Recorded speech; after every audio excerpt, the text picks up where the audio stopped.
When I made that Nitara video of buffing her and giving any ideas as to what people want to see with the character, I genuinely did not believe the amount of support I got for that video. It's actually ridiculous. Now, I did say in the video that I am planning on making this sort of idea with every other character, but now that I was really looking at the list and also just streaming last night, playing a lot of Mortal Kombat with a lot of different people, I realized that not a lot of characters really deserve to have that much like balance changes. Some characters obviously do deserve it more than others, but there are some characters where even if you leave them as they are in their current state, I genuinely feel like they are pretty good characters if you just leave them, other than little minor bug fixes, of course. However, I think this one is probably going to be one of my most controversial character changes that I will make, because so many people are so split on what this character needs, what he doesn't need, or any of these things, and a lot of people are up in arms as well. Everybody is in agreement that this character does need some help, but if you were to ask anybody what this character specifically needs, almost everybody would give you a different answer. So, being the person that I am, I was like, you know what, rather than just going away from the issue, let me just try and tackle it head on. So obviously I went from Nitara, which a lot of people arguably would say is the worst character in the game, or many other people would say she's bottom 3.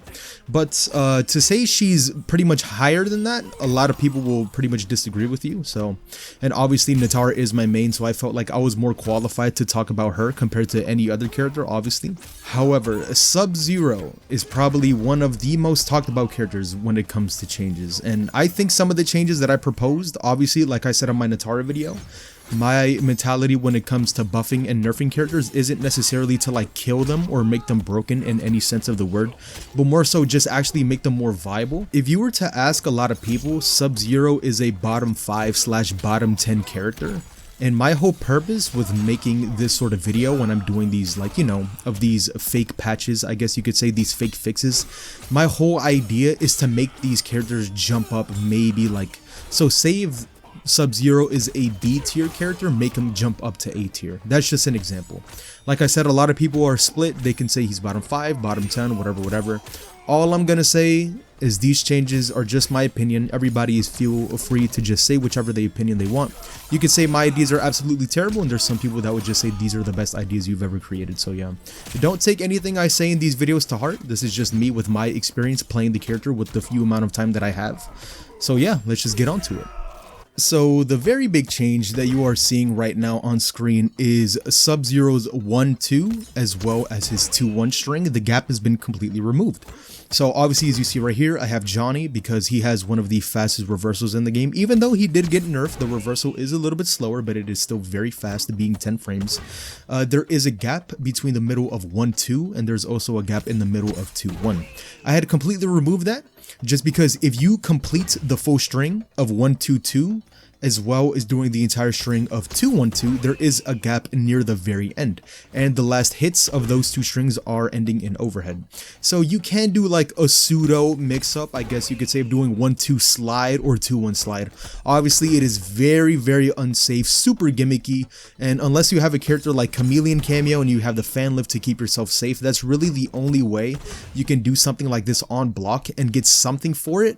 But with every other cameo, this is pretty much spilling death. But I feel that this is very good just because it does help Sub-Zero's pressure a lot. His forward 1-2 already doesn't have a gap until the very last hit of the string, forward 1-2-3, which is the low kick. So now your opponent is really going to have to guess whether you're going to keep pressuring with your jabs or if you're just going to complete the full string and then get caught by the overhead and now suddenly they're knocked down. So yeah, 1-2, the gap has been removed, and 2-1, the gap has been removed as well. This is another big one that I'm pretty sure a lot of people pretty much saw coming. Ice Ball is now faster. So I looked at the frame data of this move. This move is 39 frames, almost as slow as Nitara's projectile, with Nitara being probably the slowest thing in this entire game. I can't remember Nitara's projectile off the top of my head right now. I just can't remember for some reason, but it was definitely around 50-ish frames. And this is pretty much 39, almost 40 frames. It's 1 frame off. So yeah, this is definitely very, very slow. I don't want it to be super crazy fast, obviously, as you can see right here, but this definitely needs it to be a little bit better. In certain matchups, Ice Ball is pretty much useless because one, the startup of it is too slow, and even if it does come out, certain characters like Liu Kang, you actually cannot trade fireballs with, even if you do the EX version of the fireball, just because both of them actually have the same startup frames being 39 frames. So yeah, just speeding this up just enough to trade from projectiles full screen will help Sub-Zero a lot in a lot of matchups, especially like stuff like Liu Kang or Tanya or other zoning characters of the like. So yeah, Ice Ball got a little bit faster. Another pretty interesting change is this one right here, back forward 2, this move right here. I forgot the name of this in the move list, but you all know what I'm talking about, the little ice tackle thing that hits mid. The recovery on this is a little bit faster as well. So my whole philosophy with this is obviously Sub-Zero is supposed to be a defensive monster.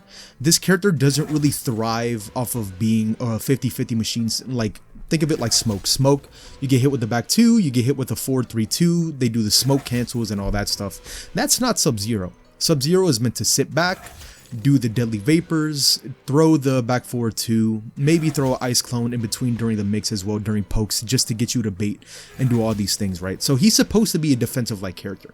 Obviously, I don't want the recovery of this move to be 1 frame instantaneously, because then it's going to be absolutely ridiculous. Like, I can't even imagine doing something like that. But yeah, for sure, if you whiff this move, even if they try to whiff, even if they try to whip punish it, like if they jump over it, and if they miss, they can still punish it in a lot of situations.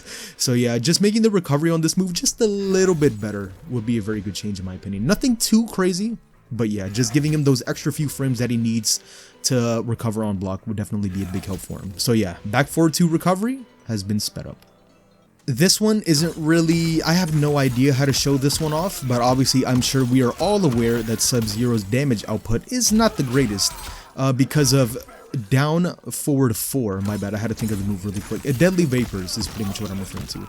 If you do the EX version of down forward 4, the amount of scaling it gives to Sub-Zero's combos is actually ridiculous. You actually get more damage, roughly, if you just get hit with a raw back 2 as opposed to confirming off of a safe 1-2 or your 2-1 string, which is absolutely ridiculous, as you can see on the footage right here that you're currently watching. So yeah, I don't necessarily think he needs something crazy. Like, if he gets you with a 1-2 punish, I don't want him to hit for 400 damage like how he did in the beta. That's just way too much in my opinion.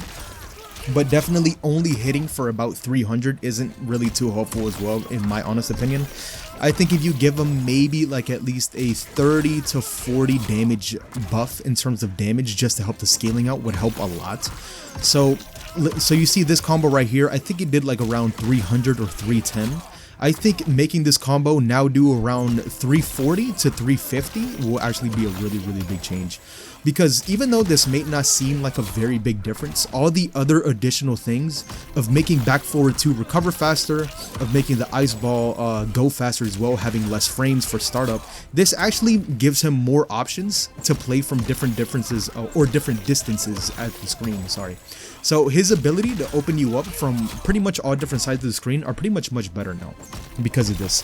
So obviously, I don't want to give him too much damage to make it seem like he's super crazy, but also I don't want to give him like a 10 damage or a 20 damage buff, because that's almost meaningless in something like this. So yeah, giving him like an extra 3 to 4% for every hit that he gets would definitely add up in the long run.